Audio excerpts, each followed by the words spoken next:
আর কি ভাববো, দেখতে দেখতে মেয়েটা অত বড় হয়ে গেল, মেয়েটাকে বিয়ে দিতে হবে, অত টাকা পয়সা কোথায় পাবো?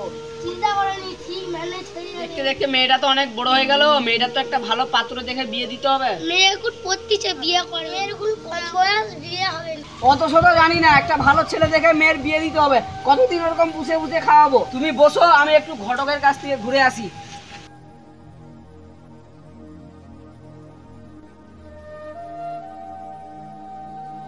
আসসালামু আলাইকুম ঘটক মশাই। ওয়ালাইকুম সালাম। আপনার বাড়িতেই যাচ্ছিলাম। কেন? আমার মেয়ের জন্য একটা পাত্র দেখতে হবে। ঠিক আছে, দেখছি।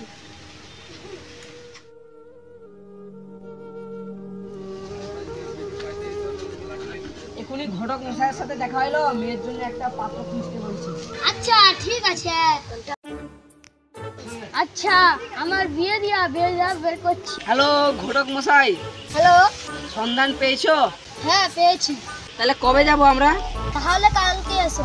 ঠিক আছে, আমরা কালকে যাচ্ছি।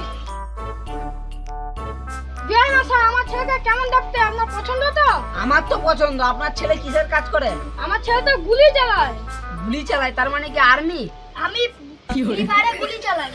এই, তোমার মেয়েকে ডেকে আনো।